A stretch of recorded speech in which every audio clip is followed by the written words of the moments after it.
గెలిచినోళ్ళు అద్భుతం, ఓడినోళ్ళందరూ తెలివి తక్కువోళ్ళు అనుకుంటాం. అంత తెలివి తక్కువతనం మరొకటి ఉండదు.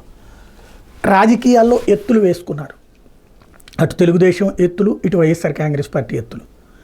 ఎవరు గెలిచినా ఎన్నికలలో విజయం.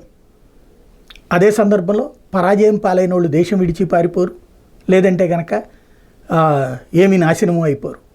తెలుగుదేశం పార్టీ నాశనం అయిందా? కాంగ్రెస్ పార్టీ నాశనం అయిందా? కమ్యూనిస్టులు నాశనం అయ్యారా? ఓడినప్పుడు బీజేపీ నాశనం అయిందా? దేనికి అదే లెక్క ఉంటుంది.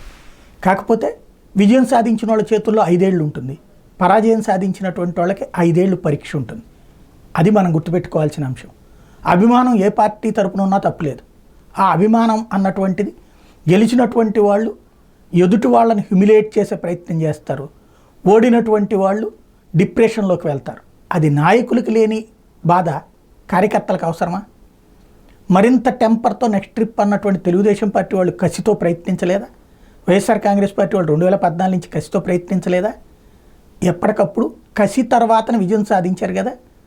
విజయాలనేది భవిష్యత్తులో ఉంటుంటాయి, పరాజయాలనేది తాత్కాలికం. అది గుర్తుపెట్టుకుంటే సరిపోతుంది.